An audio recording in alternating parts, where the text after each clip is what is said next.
Good afternoon, ladies and gentlemen. Welcome to the Sunset Ceremony. This event is the concluding activity for this year's national observance of the Philippine Veterans Week and the 79th anniversary of the Araw ng Kagitingan. The Sunset Ceremony is traditionally held at dusk during the last day of the week-long observance. This year's virtual ceremony will feature video message from the children veterans, sharing their personal reflections on how their lives were touched by the veterans in their respective families. To start with, let us sing the national anthem of the Philippines, followed by the doxology led by the Pivaw Chorale.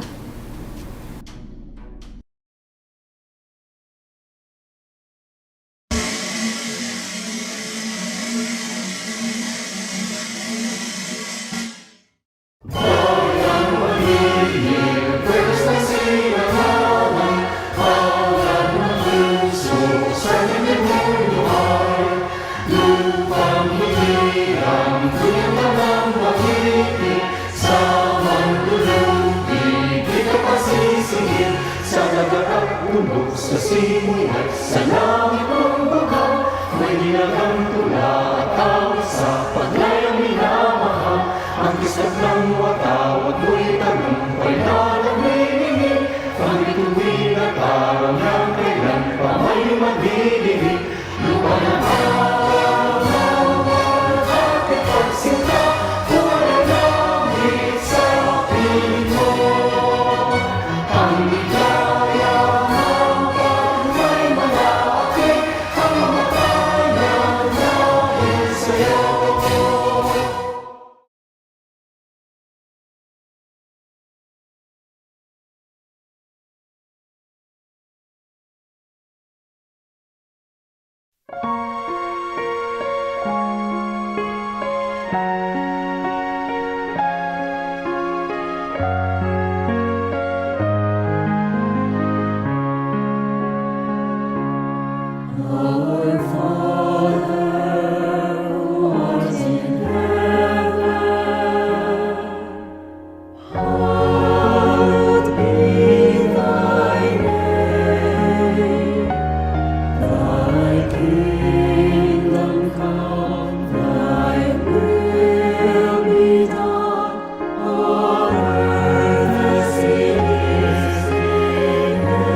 Now, let us hear the welcome remarks from the Pivaw Administrator Undersecretary Ernesto G. Carolina.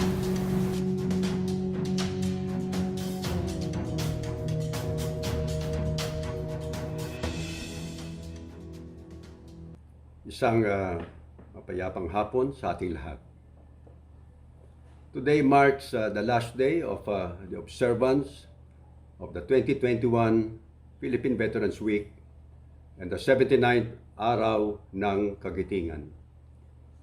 The one-week observance, which aims to pay tribute to the sacrifices and selfless service of our veterans, comes to a close in this sunset ceremony. Just as we start the Philippine Veterans Week at dawn, which heralds a new beginning and hope for the future, we culminate our observance at dusk, which symbolizes the completion of our journey and our veterans' quest to free our country from invaders. During the sunset ceremony, we traditionally gather at the tomb of the unknown soldier at the libingan ng mga bayani. together with our veterans. We meet each other like a long-lost family, like comrades finally seeing each other after a long journey to celebrate the triumphs of yesteryears that led to the freedom we enjoy today. We say a little prayer of thanks to our veterans and share personal stories of how our beloved veterans touch and influence our lives. We also light a candle of devotion for our veterans who have gone ahead to the great beyond, but whose legacy lives on forever. Though we were unable to physically undertake these commemorative activities this year due to the COVID-19 pandemic, we are gathered virtually today to continue our commitment of paying tribute to our veterans.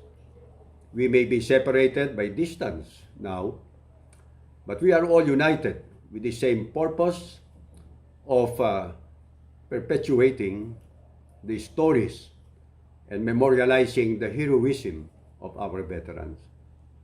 All this we do knowing that the victory won by our veterans came after years of struggle, that our country's liberation was claimed after much suffering, and that the freedom we relish today was won with the sweat and blood of our veterans. As we continue to face the COVID-19 pandemic, may we draw strength and inspiration from our veterans' brand of kagitingan. May we master the same amount of courage and determination they epitomized in defeating the enemy, and may we remain united in healing as one and prevailing over this health crisis. Let me close by welcoming all of you to this year's sunset ceremony. Mabuhay ang ating mga veterano, mabuhay ang ating bayang Pilipinas, mabuhay tayong lahat. Thank you, Yusek Carolina, for acknowledging the heroic deeds and the patriotic acts of our veteran heroes during one of the nation's hardest times. Now we have the Commandant of the Philippine Coast Guard, Admiral George Villarreal Orsabia Jr. for his video greetings to all Filipino veterans.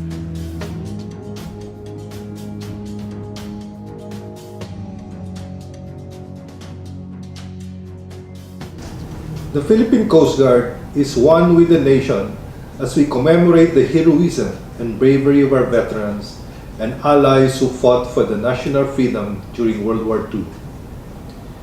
May this historic day remind us to love and serve the country as true PCG, patriotic, compassionate, and God-fearing. More so as we continue to fight for public health and economic recovery amid the COVID-19 pandemic. Let us continue to honor the fallen and survivors of World War II for their sacrifices, which allows us the freedom we are enjoying today. Let us learn from them, especially on how to overcome challenges and continue to live victoriously with the guidance of our Almighty Father. As we look back on the lessons of the past, live in the present, and plan for the future, I hope and pray that we will remain united in winning against the unseen enemy and steadfast in our resolve in upholding our Constitution in securing our sovereignty. We can achieve such by supporting the national government and by lifting prayers for the strength and protection, not only for our families and loved ones, but more importantly, for our medical professionals, fellow public servants, our modern-day heroes. May we all have a solemn and meaningful observance of the Day of Valor. Thank you so much, Admiral Orsabia Jr. of the PCG. Another testimonial is from the Commissioner Maria Rowena Amelia V. Guanzon of the Commission on Elections, the daughter of the late World War II veteran Private Sixto Guanzon.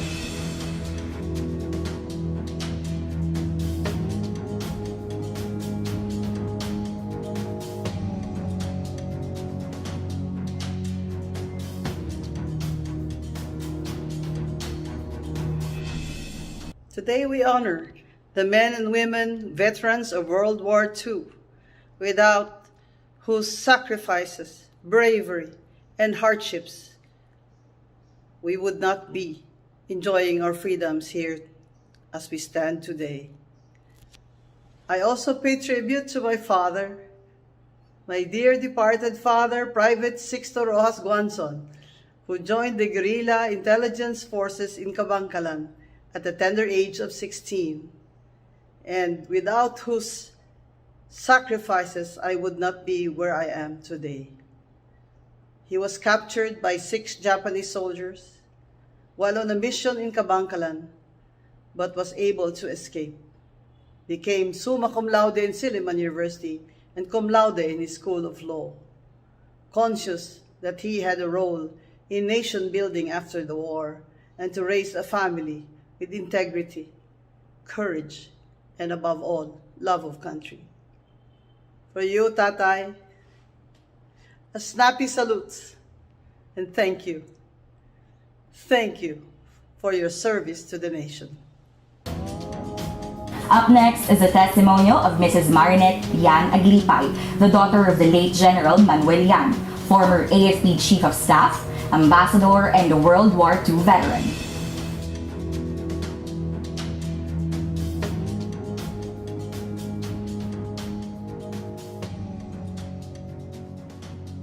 Senator Richard Gordon, Undersecretary Ernest Carpina, other distinguished guests, ladies and gentlemen. My father is General Manuel Yan. The name carries expectations of service marked by courage, integrity, and loyalty to God, country, and family. Being his only daughter, I was close enough in observing how he served, and I should say, he exceeded what was expected of him. My father's relationship with his fellow men was what God is asking from all of us: to love God above all things and to love others as we love ourselves. I have never heard my father use profane language, nor have I seen him hurt his fellow men. He has a rosary always in his pocket, and I have seen him also attend the weekly Wednesday novena at the Baclaran Church of Our Lady of Perpetual Help. My dad's service to our country is not only marked by courage, integrity, and loyalty, but with excellence. He has served all the presidents in his prime age from 17 years to 85 years old, or a span of more or less 70 years. From graduating as #1 of class 1941 at the Philippine Military Academy, he became Chief of Staff of the Armed Forces of the Philippines. And then in his retirement, he was appointed as Ambassador to the Philippines, Indonesia, Ambassador of the Philippines to Indonesia, Thailand, and the United Kingdom. And he also became a member of the cabinet during the term of President Fidel Ramos.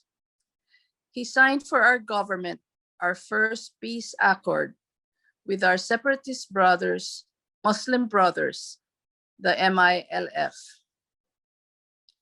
On the occasion of the Araw ng Kagitingan, I can still recall vividly my dad's stories about his participation in the Battle of Bataan, the death march from Bataan to Capas Tarlac, and his incarceration at the concentration camp at Camp O'Donnell. My favorite story was how he survived and helped others in the concentration camp by serving as waiter in the Japanese mess hall. After every meal, he segregated the untouched food from the leftovers and brought this to the prison cells to share it with his co-inmates, he repeatedly said, without the yolk of the eggs taken from the leftovers, more could have died at the concentration camp. The Japanese ate only the egg whites, and so the egg yolks were left untouched. I can also recall another story which my dad shared about the death march. While they were walking from Bataan to Kapas Tarlac, multitudes of prisoners fell by the wayside because of hunger, fatigue, and sickness. In fact, my father himself contracted malaria during this march. He recounted the hundreds of civilian Filipinos who lined the path of the death march to provide food and water for the prisoners at the risk of being punished by the Japanese guards. Instead, he was surprised that the Japanese soldiers allowed the Filipinos to give food and water to the prisoners. As a father, his love and care was felt from the quality time that he spent with us, his family, on several occasions when he was home to visit us from his field assignments. There was one instance when I had a problem with my math assignment and I asked him to help me. He taught me the steps on how to solve the math problem and the technique on how to approach and come up with a solution. He practically gave me his entire time with our family for that visit to give me the knowledge and confidence that I needed to solve the math problems. I think it was this experience that showed me how to solve any problem analytically. Looking back now, I think a great part of what I did in my life is a reflection of what my father has shown to me as a child and as a professional in terms of service to God, country, and family. That is, giving my very best without expecting anything in return, and just experiencing joy by seeing happiness in the faces of the people that I served. Thank you very much. And thank you so much to my father for all the lessons that I have learned during his lifetime. That is Mrs. Marinette Yan Aglipay for her testimonial. Now we have the testimonial of Representative Raymond Democrito C. Mendoza of the Trade Union Congress of the Philippines, son of World War II veteran Lieutenant Democrito T. Mendoza.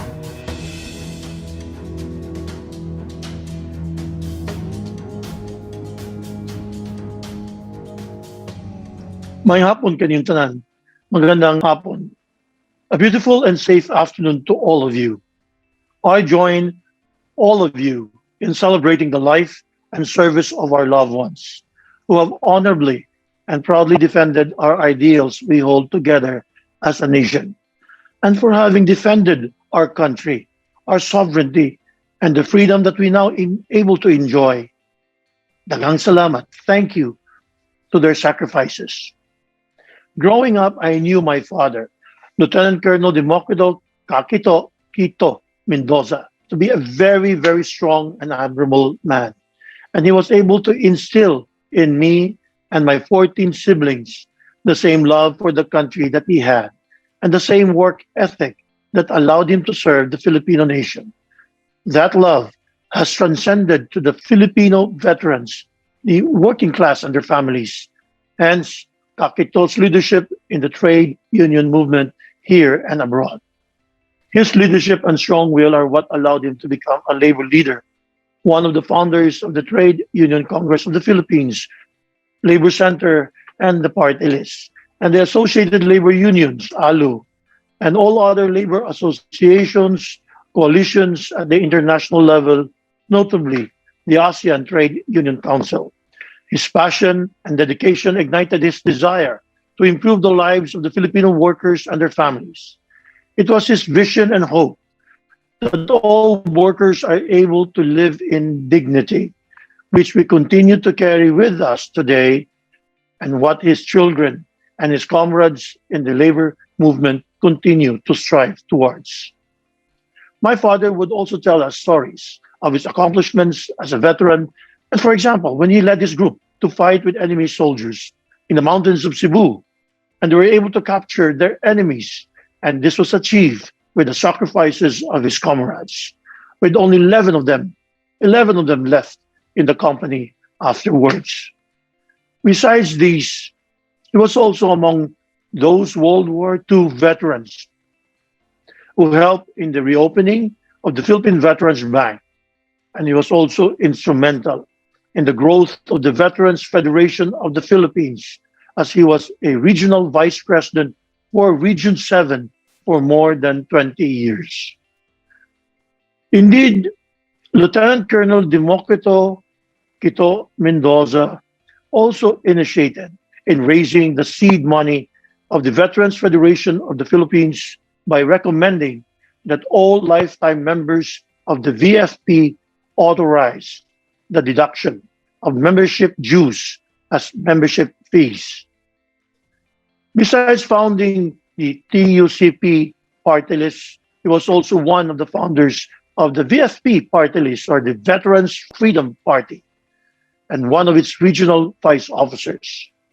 My father, admittedly, someone I look up to and someone whose influence guides the decisions and choices that I make today. I was just a typical son who looked up to him, admiring his accomplishment, not for himself, but for the country.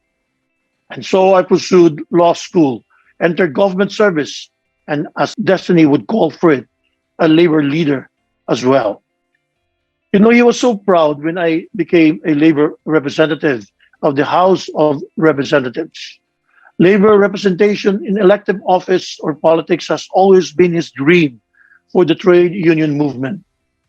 Day one since 2009 in Congress, he insisted that I should be a member of the Committee on Veterans Affairs. Yes, being a member in the 14th, 15th, 16th, 17th, and now 18th, the longest serving since. And so today, being the chairperson of the House Committee on Overseas Workers Affairs and senior vice chairperson to the Committee on Labor and Employment, I always remember him in the work we do. He is not only the inspiration to us, but he instilled in us the importance and the urgency of championing both labor and veterans issues or sectors, and that there are real faces of veterans, workers, and their families in every statistics, every policy that we encounter.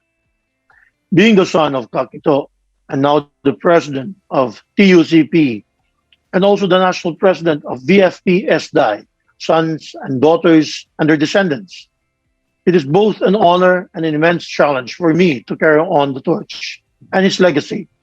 The work upon our shoulders is heavy, yet we are guided by Kakito's work ethics, principles, and dedication.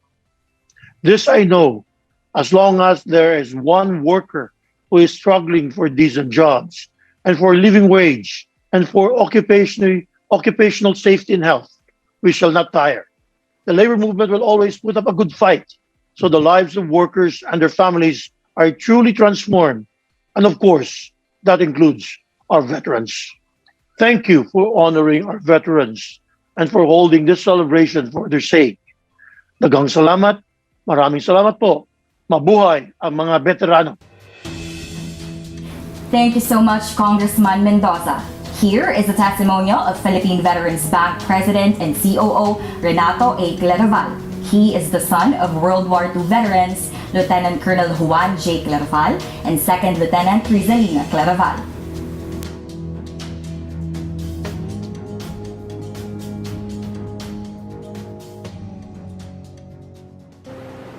Isang magandang hapon po sa inyong lahat.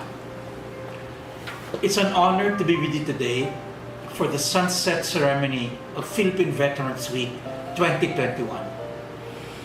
I thank the PVAL under the leadership of Administrator Ernesto Carolina for this invitation to share my thoughts with you this afternoon.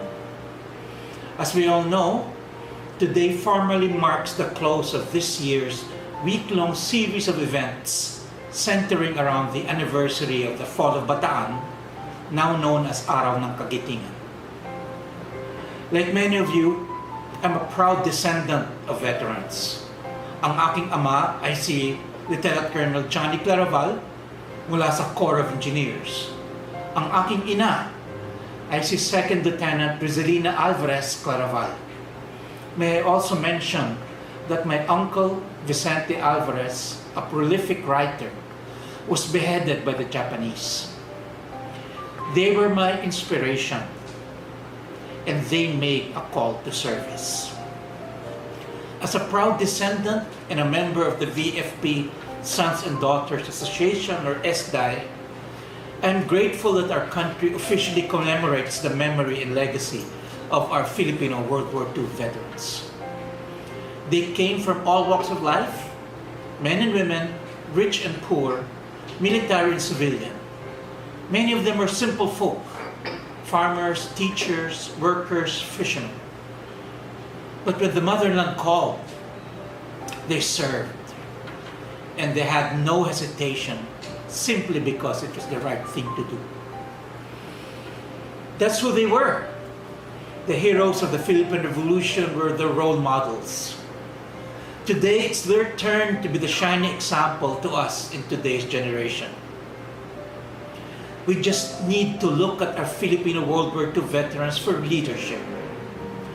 While many of them have gone, their stories and example have shown us the way.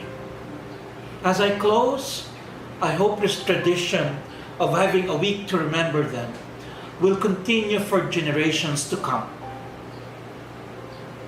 Let it be a continuous remembrance of the thousands of Filipino veterans from all over the country. A testament to ordinary men and women who led extraordinary lives when their country needed them most. To them, we owe our freedom today. Maraming salamat po. Mabuhay kayong lahat. Thank you, President and COO Claraval. Next is the testimonial of the Department of Information and Communications Technology Secretary Gregorio B. Honasan II, son of World War II veteran Lieutenant Colonel Romeo G. Honasan.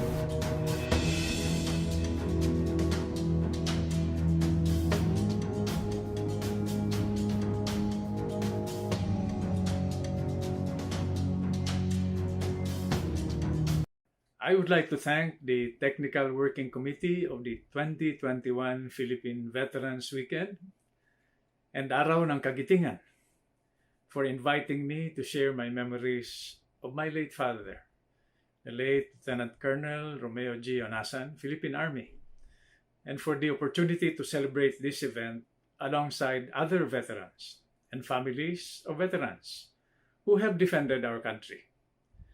It was an invitation impossible to refuse, especially for one who came from a military family like ours. My mother, Alice, was the quintessential, capable military wife, prepared for any and every crisis or eventuality. And my 5 siblings and I grew up in a home where a soldier's uniform was worn with pride and love of country and sacrifice were indispensable parts of being Filipino. My father was born on February 5, 1922 in Bulan, Sorsogon, a fisherman's son who overcame frail health as a young boy to join the Philippine Military Academy class of 1943. PMA classes 42, 43, and 44 were graduated early after World War II broke out in 1941. However, so this young man could join the fight for the country. He was part of the Bataan Death March, where he would tell us he saw relatives and friends die unbelievably painful deaths. He told me how World War II and the Death March had a profound numbing effect on basic human emotions, so much that he had to relearn to laugh and cry after the war. Vitamin deficiency because of hunger led to failing eyesight and weakness, which forced Allied Filipino soldiers to rely solely on sound to detect enemy intrusions or attacks.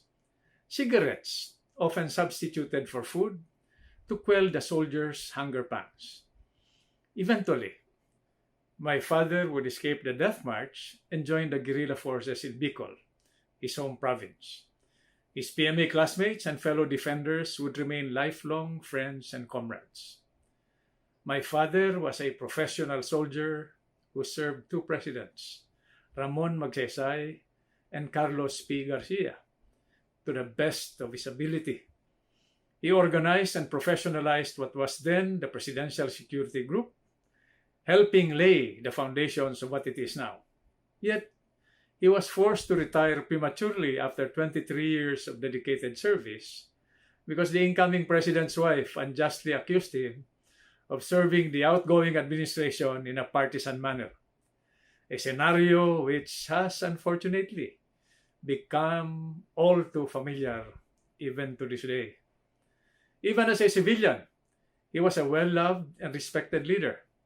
When he passed away in 1983 because of a cerebral aneurysm, he was a state manager of the Taguluan Industrial Estate of the Philippine Veterans Investment Development Corporation, or FIVIDEC, industrial authority, located in Misamis Oriental.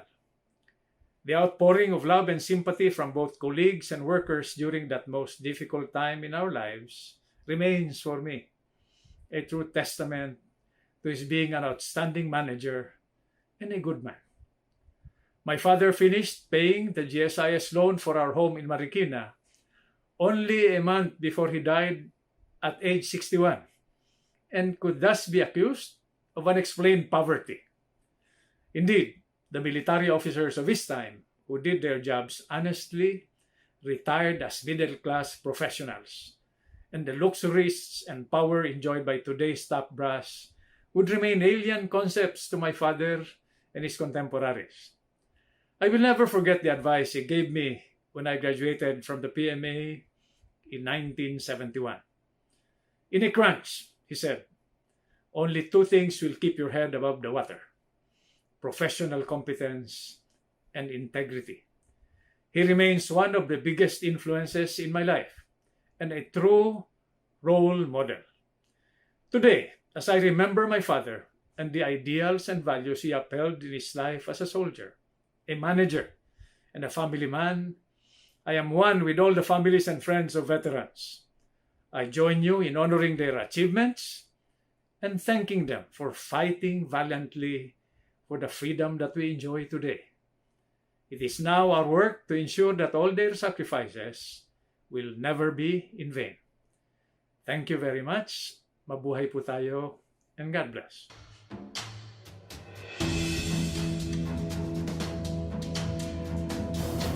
Thank you, Secretary Honasan. Ladies and gentlemen, our guest of honor and speaker for this virtual sunset ceremony, Senator Richard J. Gordon, the son of World War II veteran First Lieutenant James T. Gordon.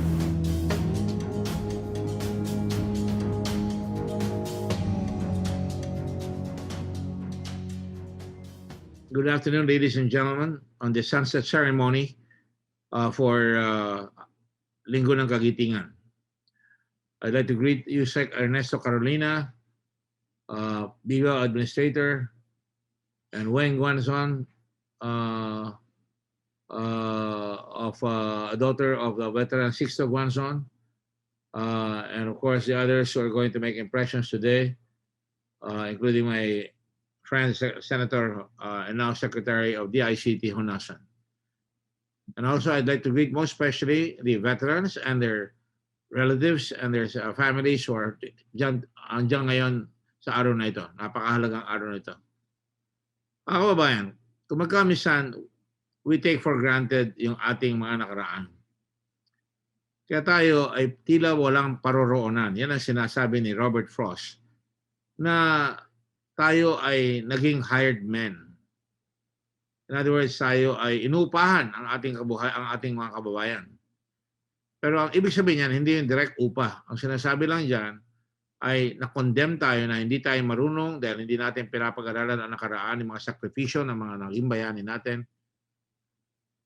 And therefore, we have no future to look forward to with hope. In English, sabi nga niya, a country that cannot look back at the past with pride and cannot look at the future with hope. Hindi pa naman huli. At sa tingin ko, habang lumalaki ako kanya-kanya na lang diskarte para malaman natin kung ano talaga ang dapat natin malaman sa kagitingan ng ating bansa. Ibang bansa katulad ng Amerika, marami silang istorya. Bawat pamilya doon ay may veterano. Or may bawat pamilya doon ay kada taon ay merong tao na nagsilbi sa mga giyera ng Amerika. Ito ay nagsimula lalo na nung Civil War and even earlier sa Revolutionary War. Tayo mas maaga nagsimula. At kung titignan natin ang panimulaan natin, si Lapu-Lapu ay doon sa Battle of Mactan in April 27, if I'm not mistaken, 1521, siya ang sinugod at siya ang lumaban at kanyang tinalo ang Portuguese na si Ferdinand Magellan or Magallanes na dala-dala yung mga sundalo at buke de guerra ng mga Kastila. Lupay-pay silang bumalik at diyan nagsimula yung tinatawag nating globalization ng ating mundo. Naikot ng mga Kastila at ang nakatulong sa kanila ay nakapunta sila sa Pilipinas. Gutom na, hirap na, pero nakakuha sila ng supplies at nakabalik sila sa Espanya. Diyan sa atin nagsimula therefore ang globalization. At kung titignan mo sila Lapu-Lapu, ano nangyari pagkatapos? Babalik ang mga Kastila para i-claim tayong kanilang naging colonial property. At ang pagtingin nila para hindi tayo maging masalimot, ginawa nilang mamamatay tao sila Lapu-Lapu. At yan ang istorya ng ating bayan. We tend to bring down our heroes, we forget them, and therefore wala tayong kumpiyansa na humarap sa kinabukasan. Sundan po natin sila Lapu-Lapu ng panahon ng revolusyon. After 300 rebellions, finally, sila Aguinaldo, sila Bonifacio, ang ating mga bayani na kung magkamisan tinuturing pa natin nag-aaway-away. Hanggang ngayon si Bonifacio hindi pa matanghal na bayani ng bansa. Ganun rin si Andres Bonifacio at saka si Lapu-Lapu, dalawa sila.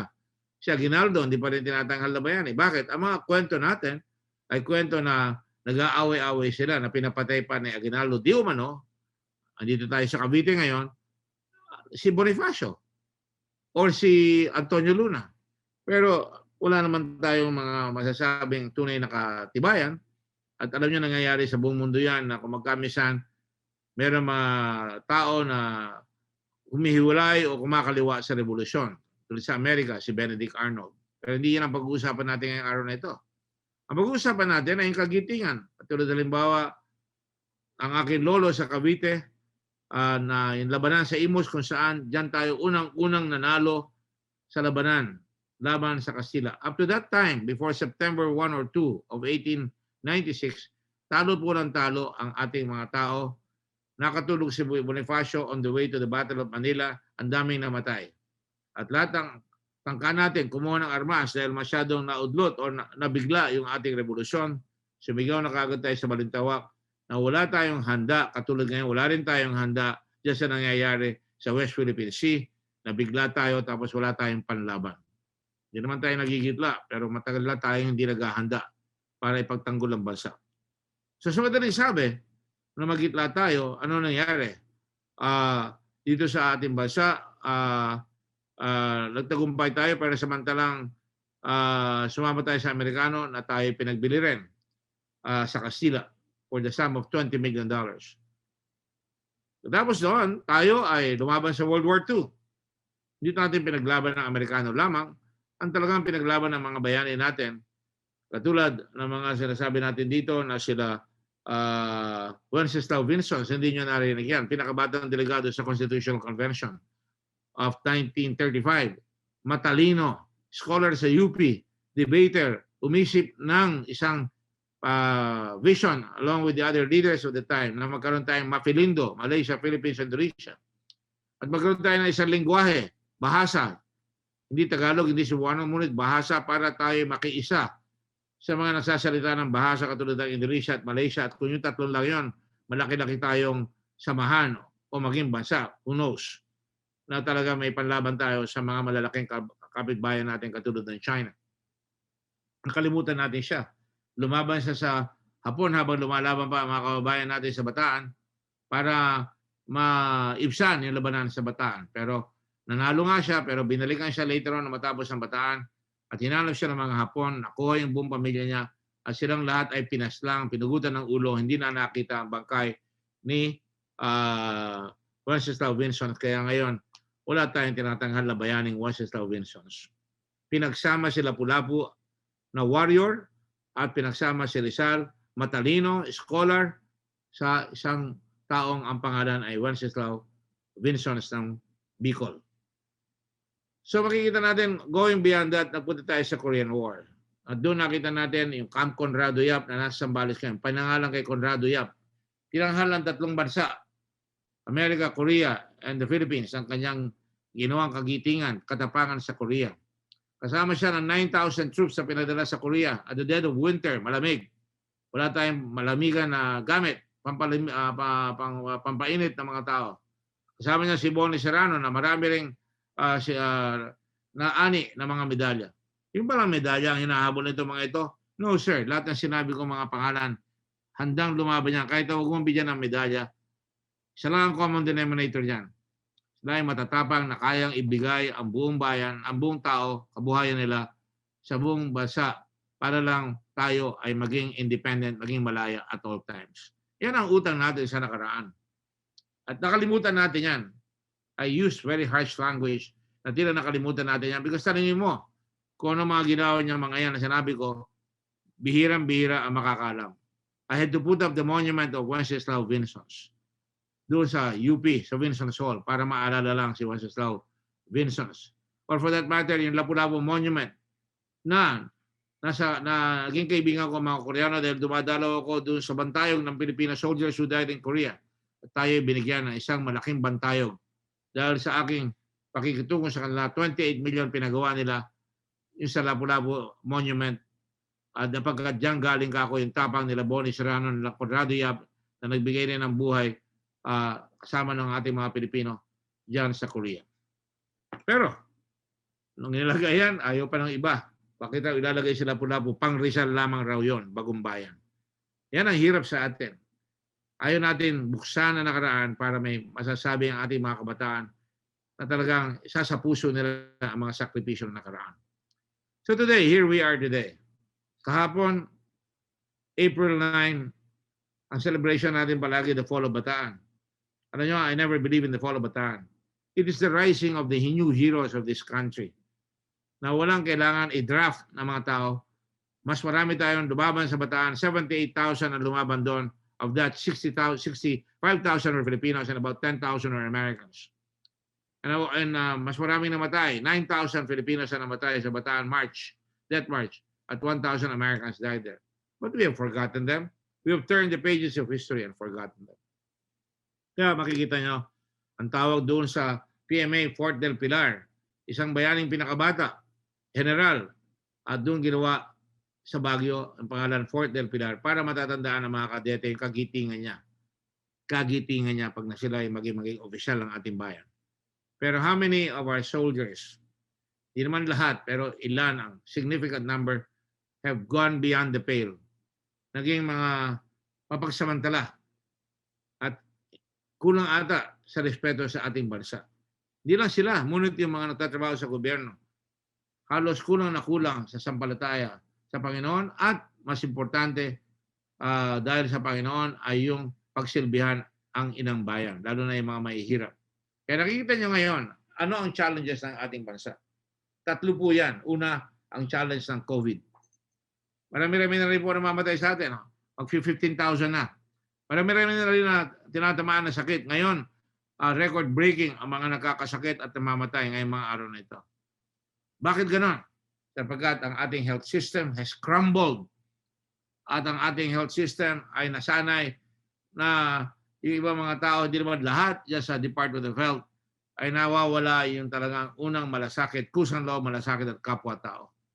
Kaya nahihirapan ng tao. At ang solusyon palagi ng ating gobyerno, including the Duterte administration and past administrations in the past, hindi natin maalis yung ating ginagawa na imbes na magugaling makabayan ay pinapaasa natin ang tao sa mga tinatawag na sa kasilang word, ayuda. Ayuda. Nung ako po ay nasa Subic, ang isa sa mga slogans ko ay self-help, self-reliance, and cooperation. Sarili kang magkusang loob, tumulong ka sa kapwa mo, at ikaw ay mag-volunteer. Para sa ganon, may cooperation tayo. At maatim natin lahat ang ating mga pangarap. Makikita nyo, even doon sa Subic, ginawa ko mga bayani yung mga volunteers sapagkat nung umalis ang Amerikano sa Clark, nilaspag ang Clark. Pinangako ko na hindi mangyayari sa Subic yan. Kaya ang ginamit ko ay mga volunteer na talagang pinagtanggol yung mga bahay na hindi nanakaw, yung airfield ng QB na napakalakas. Nagawa namin maglagay ng mga radar, ILS doon, at nagawa namin mapalagan, mapa-under kaagad yung Subic on our first year at naging tanghal na pinakamaganda na tourism destination in the country. But alas, ano nangyari? Dumating ang FedEx, kayo umalis ang FedEx, wala na. Napabayaan na yung airport. Ganyan tayo. We cannot stay the course. We cannot look at the future with hope because we forget the people who work hard for us. Not me, but the many volunteers. Pero hindi ko po nakalimutan. May monumento sa Subic, yung Children of the Sun Returning. Land of the Morning, sabi sa English tong araw. Land of the Morning, Child of the Sun Returning. Sa national anthem natin, Lupang Hinirang, na wala na yung Children of the Sun Returning. Sa monumento, nilagyan ko ng piring, bulag. Tinatanggal ang puring pagkatapos ng putok ng pinatubo. Galing kami sa dilim at ngayon, meron kaming pangarap na hinaharap sa bagong bandila na pinakamalaki na nilagay natin ng araw upang magbigay buhay sa ating mga nalugmok na mga puso para ipaglaban ang ating kinabukasan.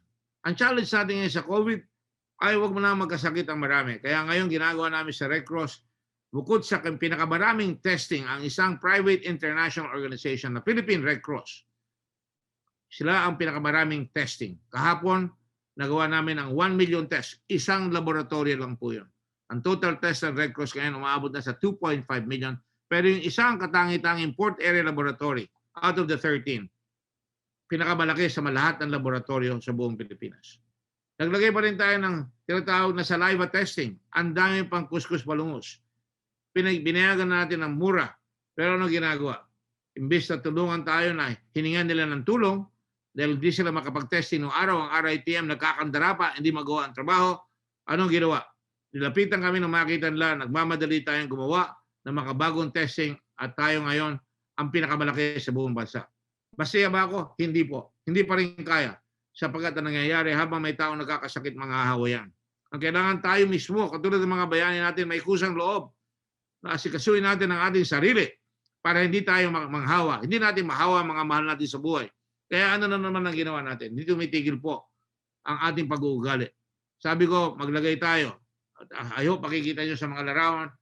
Kinausap ko Ateneo, ang UP, ang Lasal, ang mga universidad at iba pa at mga mayor at ang dakilang si Mayor Abalos na dating mayor ng Mandaluyong, ngayon chairman ng MDA, nagsama-sama po kami para magawa na meron tutulugan yung mga taong tinatawag natin na tinamaan na tinatawag na COVID pero hindi moderately commit from spreading the disease in their homes. Ang mga bahay po natin ay 7-6 sa pamilya, maaaring nandun ng lolo, lola, tatay, nanay, asawa at mga anak. Siguro lampas pa, umabot pa siguro ng 15 bawat bahay. Nakatira sa isang kwarto lamang. Doon kumakain doon lahat. Kaya sabi natin, ilalagay natin dito sa mga eskwela at dito natin sila alagaan at habang iniwan nila yung kanilang pamilya para hindi na magkasik at magkalat, nagbibigay po tayo ng pagkain. In fact, nasimulan na namin yan noong isa pang linggo sa mga tao at nung pang nakaraang mga araw last year, halos ilang daang milyon, lampas na ng 100 milyon na naitutulong po ng Red Cross. Volunteer organization. Ano ba ang common dito sa mga bayani ng lahi?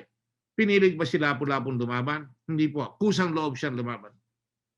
At tinanghal niya sapagkat nandun sa kanyang puso ang pagmamahal sa kanyang bayan. Wala pang Pilipinas ng araw, pero pinagtanggol niya ang kanyang lugar, ang kanyang tribo. Ganun rin si Wenceslao Vincent, volunteer. Ganun rin si Tagle, volunteer. Ngayon kaya pag nagyera, meron kaya mga tao na sasabihin, ako, ang lakas ng China. Hindi natin kaya yan. Hindi mamamatay ang ating mga sundalo. Alam nyo, sa buong mundo, yung Finland lumaban sa Russia noong araw, Soviet Union. At kahit na natalo sila, may respeto ang buong mundo sa Finland because sila ay nanindigan. Yan ako papasok sa pangalawang hamon ngayon. Ang pangalawang hamon ay pinaparadaan tayo ng China. Kinuha na yung Scarborough Shoals. Nagtayo na sila ng maraming base militar. Hinintay lang nila umalis ang base militar ng Amerikano rito na dapat kasama sa Mutual Defense Pact. At ngayon, pinapabayaan natin. Magtayo sila. Sinasagasaan ng ating mga bangka. At binubuli tayo. Pero halos walang makapagsalita. From the president down, it's been timid ang reaction natin.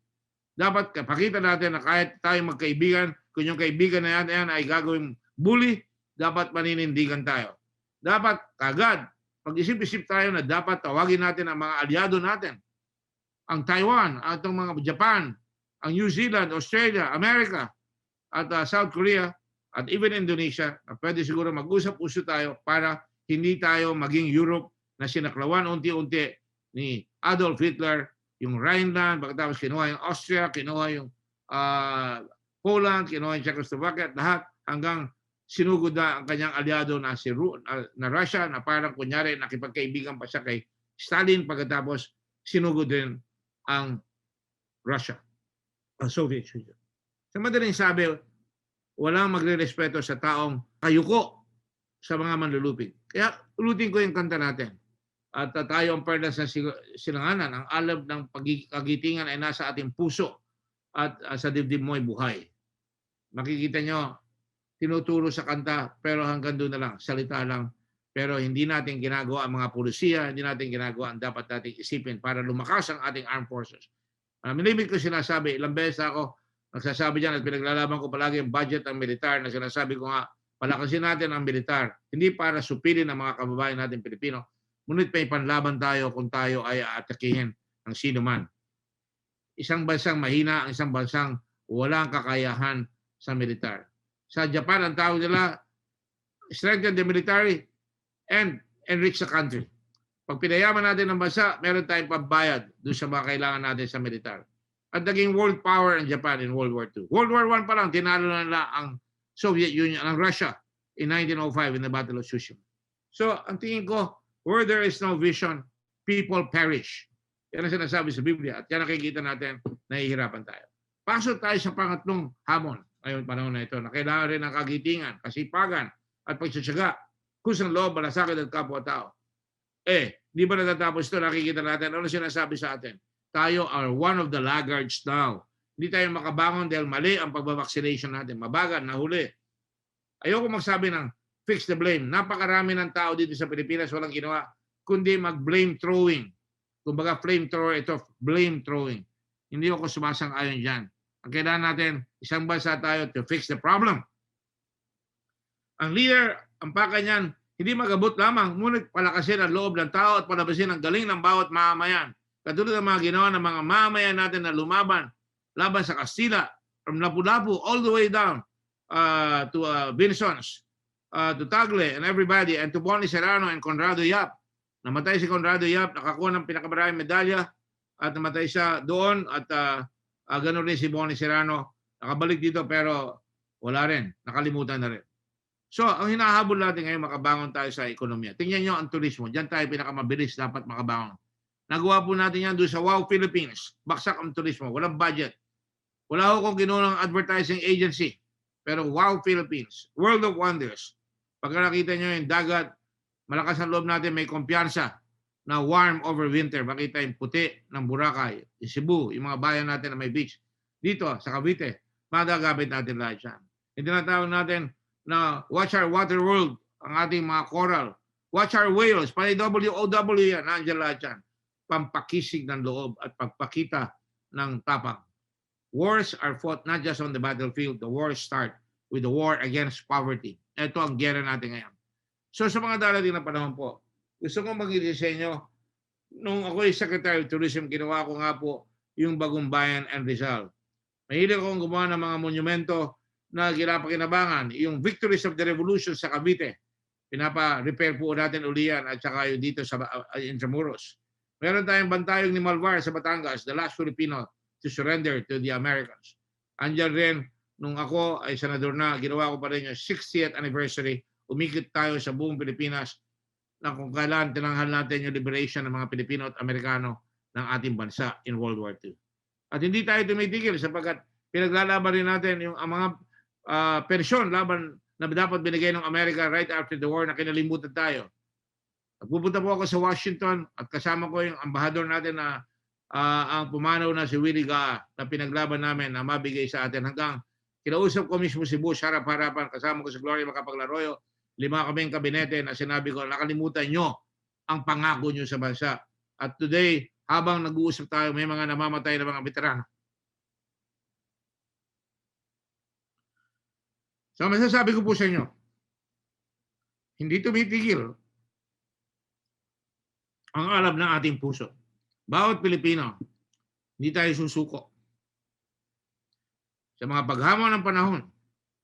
Kaya gusto kong bagitin dito, inilagay ko doon sa Intramuros, doon sa Bagong Bayan and Rizal, pagkatapos sa matay ni Rizal. Doon binanggit ko sila Raja Suleiman na pinalayas ng Kastila, nila Juan Salcedo, at tumaba siya, tinawag niyang Bagong Bayan. New country, Bagong Bayan. Pero ang kailangan natin, hindi bagong basa, kailangan natin yung bagong pag-uugali, yung bagong alab ng puso na tayo ay kikilos. At kahit na nag-iisa tayo, sasamahan natin ang dalawa, yung dalawa maging 4, maging 8, maging 16, maging 32, hanggang dumami lahat ang ating bansa na lahat tayo ay magbubuhat. Katulad ng bayanihan, binubuhat ang bahay ng ikapit-bahay para ilipat doon sa kabilang ibayo na mas maganda. That is what our challenge is today. To work as one as a country. Kaya mabagitin ko sa inyo yung sinabi ko, pagpasensya nyo, sabi ko, in my sarili ko, extemporaneous remarks po ito at United Nape, Rizal died in Bagubayan. Before him, Gomez, Burgos, and Zamora na pinatay ng mga Kastila. And before them, Suleiman. Bagong Bayan. Sa English, the new country. Rizal never saw it, but he meant for us to see it and to build it. Yan ang ginawa ng ating mga bayani from Lapu-Lapu all the way to Conrado Yap and sila Boni Serrano. And if it is to be, yung bagong babasa, it must be up to us to build it. But have we changed our attitudes about ourselves and our country? Mga sinasabi ko malimit, what this country needs is not just a change of men, but a change in men. Ginagawa tayong palaasa na mga namumuno sa atin, kaya nagiging palasisi tayo. At yan, tinutuloy ko, are we still mired in our envies and insecurity? Inggitan, sisihan, at napaka-insecure. Pag nakita natin may umaansa, tinatawag natin crab mentality. Nilalagari natin ang paa para hindi makalipad ang mga pangarap ng ibang mga mamamayan natin sa Pilipinas. Bagong Bayan ay hindi lugar. It is not a place. Nakatitig po yan dito sa ating puso at ating kaisipan. Our attitude. It is an attitude. It is us, lahat tayo. We must learn, we must define and draw a picture of what must be. We must be. Kayo ba tinuturuan niyo ang anak niyo? Alam ko tinuturo niyo sa kanila, pero gumagawa kayo ng isang litrato sa utak ng inyong mga bata at sa inyo rin. Kung anong klaseng tao. Mabuti ba kayong tao? May ambisyon ba kayo? O kayo parang si Juan Tamad? Natatamad-tamad? O kayo, do-drawing nyo na kayo ay talagang hindi lang bawal ang tamad, bawal ang tanga na mag-aaral maigi para maggamit na maging hindi lang scholar ng bayan, ngunit maging scholar para sa bayan. Alam nyo, yung Intramuros, ginawa ng walls ng mga Kastila palagi. Pinipiringan, katulad ng ginawa ko sa Pinatubo doon sa monumento doon, piniringan ko yung mga tao paglabas ng Pinatubo, nakita nila, meron na silang bagong bayan na sasakupin yung Subic Bay at yan inayos namin. Tinanggal ang piring sa mata at sinalakay namin ang hamon ng panahon at nakabangon ng Subic Karakaraka. So, it is time to become horizon changers once again. Our world cannot just be built in our borders. Tingnan nyo, ang China umaabot pa hanggang Argentina. Hanggang pinalubog yung ilang mga bangka nilang mga boats doon ng Argentinian Navy nakaraan. Ang Indonesia, hinihila yung mga kanilang nananakop na mga sasakyang pandagat at sinunog ng Indonesia. yung mga nagpo-pushing sa kanila, pero tayo, nakikiusap tayo. Nagre-demonstrate tayo, tigilan nyo kami. Hindi tayo re-respetuhin kung hindi tayo kikilos. Hindi tayo aasenso kung hindi tayo magtatrabaho, lahat. At gagamitin natin yung dunong para makagawa tayo ng turismo, makagawa tayo ng mga industriya, at talagang nakafocus lang tayo na makapaghanap buhay. At hindi tayo magiging successful hanggang matalo natin ang COVID. Ngayong araw na ito, gusto ko i-quote sa inyo yung sinabi ng isang Chinese ang palaging kino-quote sa buong mundo. Si Sun Tzu. Ano ang sinabi niya? Ang sabi niya ay, one need not destroy one's enemy. Yan ang ginagawa nila sa atin. Hindi nila tayo na-atake. Pinaparadaan lang tayo ng mga kanilang allegedly fishing vessels, ng mga militia nila. At sabi niya, one needs only to destroy his willingness to engage. Sinira na ang ating kagustuhan, ang ating kakayahan, ang ating desisyon, magdesisyon. Katulad ng mga tao, halimbawa, si Vincent, isa pa, si Ramon Cabrera, na isang batang-bata, football player ng Ateneo noong araw, na pumunta sa Bataan, naging marcher sa Death March, nahuli sa Intramuros. Ang siya ay naglalaro ng football sa Ateneo. Ang coach niya si Arsenio Lacson, dating mayor ng Manila. At tuwing babanggayin siya ng malalaking player, nakangiti siya kahit naduguan siya. At nung habang nandun siya sa Fort Santiago, tinotorture siya, ang binabalik niya ay thumbs up at saka isang finger na gano'n. At sinasabi niya, buhay pa ako, lalaban pa ako. Hanggang sa bandang huli, hindi na siya mapaamin katulad ni Vincent, hindi umamin, hindi sumapi sa mga kalibapi. Itong taong ito ay kinuha, dinala doon sa North Cemetery, pinahukay, sabi niya, hindi ko hukayin ang sarili kong libingan. Kayo ang maghukay sa akin. At ako hindi susuko sa inyo. At binayoneta siya. At nakita ni Lacson habang duguan ang bibig ni Ramon Cabrera, nakatawa pa rin siya. At sabi nga, di sa librong binasa ko tungkol dyan, alam natin kung sino ang nanalo, hindi yung Hapon, ngunit yung bayaning si Ramon Cabrera. So today, let us not destroy ourselves in petty politics, in petty tribalisms. Let us begin to rebuild the character of a nation. Let us stop being the hired men of having a country that cannot look back at the past with pride and cannot look forward to the future with hope. Let us begin our quest to become horizon chasers once again. To be completely, talagang no fear. Sabi nga nung author, describe niya yung mga bayani ng lahi na pinagpapahirapan ng Hapon. They died as they lived. No fear. Walang takot. Talagang buwang loob na ibigay ang kanyang alab ng kanyang puso at mamatay ng dahil sa iyo. Nakalagay ho lahat yan sa national anthem natin. Sila pula po ang mamatay ng dahil sa iyo. Sila pula po ang sabi, sa manlulupig di ka pasisir, hanggang kay Rizal na ang mamatay ng dahil sa iyo. Yun ang ibig sabihin ng national anthem natin. Isa puso po natin, isa buhay po natin. Ako po'y magpapaalam pansamantala. I'd like to congratulate everyone. And before I do that, let me just say, ito ang tawag natin dito ay sunset ceremonies. Yung sunset ceremony po ay ginagawa ng maraming mga kasundaluhan. Ibig sabihin yan, nung may gera, pag sunset at takip silim na, aalis sila, maglalagay lang sila ng gwardiya ron at pupunta sila sa bayan at tapos gigisingin sila the next morning. Yung land of the morning, gigisingin sila upang bumalik uli sa kanilang tungkulin na ipagtanggol ang kanilang inang bayan at ipalabasin yung kanilang duty at malabas ang dignidad at determinasyon ng bawat citizen of our country. So today, I am not going to say this is a sunset alone. Our country is a sunrise country. Tayo dapat ang tingin natin, sisilang natin ang ating araw-araw. Kaya nga sinasabi natin, we are the children of the sun returning. Mabuhay po kayo. Maraming salamat po. At naway pagtunganan tayo po ng Panginoon. Isang maluwalhating bansa, isang masipag na bansa, isang matapang na bansa, at isang bansang kayang isasabi yung ating kakulungan sa sarili, yung kakulungan ng ating mga kapwa para maatim natin ang magandang kinabukasan finally ang Pilipinas ay magiging, ang tinatawag ko pa nung araw lang ko yung nasusubik, mga bagong agila ng Asia.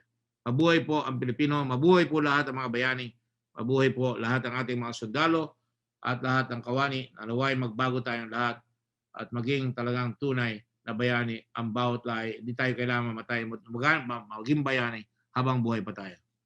Goodbye for now. Thank you very much. Mabuhay po kayong lahat. And that concludes our virtual sunset ceremony and the week-long celebration of the 2021 Philippine Veterans Week and the 79th anniversary of the Araw ng Kagitingan. This has been Felice Lois Lania.